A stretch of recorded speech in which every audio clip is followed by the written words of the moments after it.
Naman Radhika, all of you. Now I am going to explain the third poem of the Flamingo, Keeping Quiet in Hindi, stanza wise. Now we will count to 12 and we will all keep still. For once on the face of the earth, let's not speak any language. Let's speak for 1 second and not move our arms so much.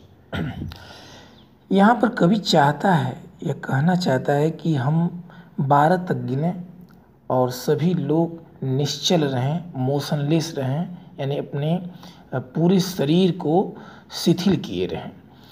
एक बार के लिए कवि कहता है कि आओ हम संसार की किसी भी भाषा में बातचीत न करें, पूर्णतः शांत रहें। वो हमसे ये भी कहता है कि एक क्षण के लिए हम अपनी भुजाओं को भी हिलना डुलना बंद कर दें, एकदम शांत रखें। कब तक? जब तक वो 12 तक गिनता है। It would be at an exotic moment without rush, without engines, we will all be together in a sudden strangeness.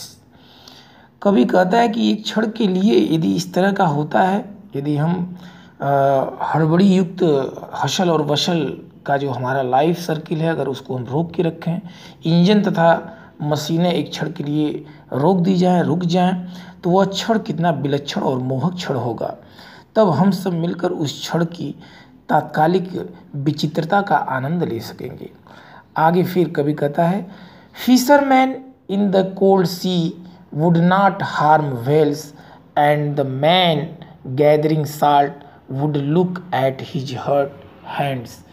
Those who prepare green wars, wars with gas, wars with fire, victory with no survivors, would put no clean clothes and walk about with their brothers in the shade doing nothing.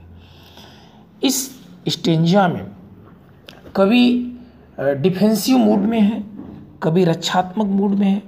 वह कहता है कि अगर इस तरह से सभी लोग, जब तक मैं 12 तक गिनता हूँ, अगर शांत हो जाएं, तो सबसे बड़ी बात, जो व्हेल मछलियाँ होंगी उनको भी कोई हानि नहीं पहुँचेगा, उनके भी जीवन से संकट हट जाएगा।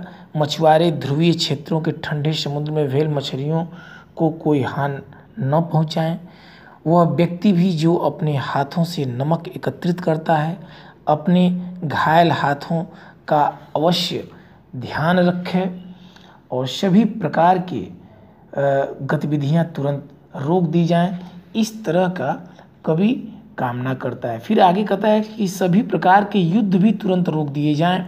पर्यावरण के विरुद्ध हरित युद्ध, विषैली गैसों के साथ युद्ध और आग्नेय अस्त्रों के साथ युद्ध अभी रोक दिए जाएं, जब तक हम 12 तक गिनते हैं।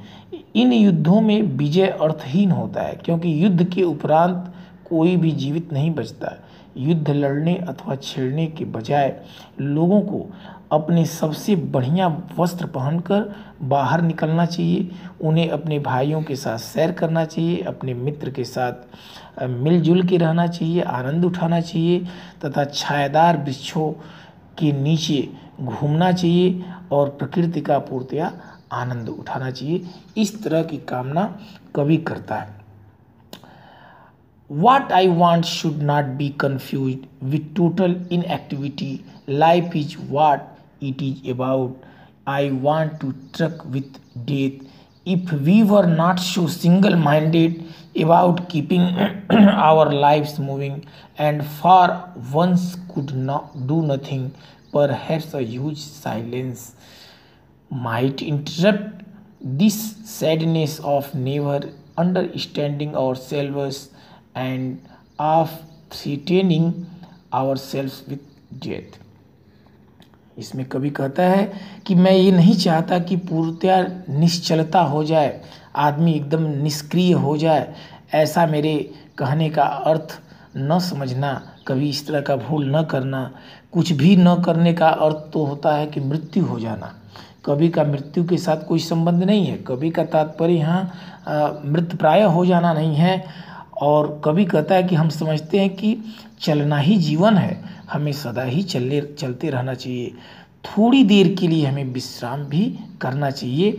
ऐसी कवि इस कविता के माध्यम से अपनी मनोकामना को व्यक्त करता है। एक लंबी चुप्पी हमारा बहुत लाभ भी कर सकती है। मनुष्य तब उदास हो जाता है जब वे स्वयं को समझने में असफल हो जाता है। वह असहाय तब अनुभव करता है जब वे स्वयं को मृत्यु से डरना आरंभ कर देता है। एक लंबी एकांतता, चुप्पी से हमारी भावना को शांति मिल सकती है तथा हम अपने उदासी को हटाने में सक्षम अपने आप को पाते हैं।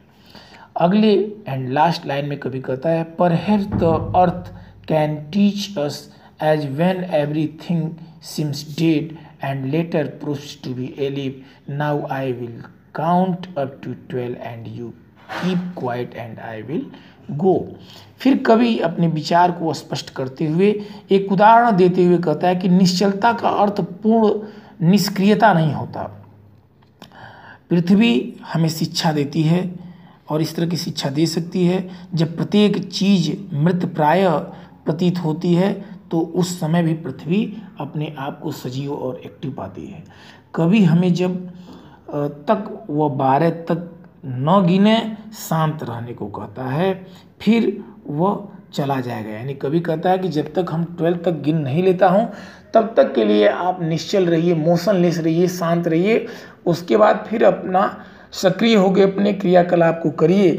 कवि इस लाइन से, इस कविता के माध्यम से ये कहना चाहता है कि हमें कुछ क्षण के लिए आराम, अपने आप को आराम देना चाहिए, आराम महसूस करना चाहिए, निश्चल होना चाहिए, मोशनलेस होना चाहिए और अपने जीवन के बारे में भी थोड़ा सा गहन सोच लाना चाहिए, गहन अध्ययन करना चाहिए। केवल जीवन के भाग दौड़ में ही अपना समय नहीं व्यतीत करना चाहिए। इस तरह से इस कविता का समाप्त हो जाता है। Thank you all of you.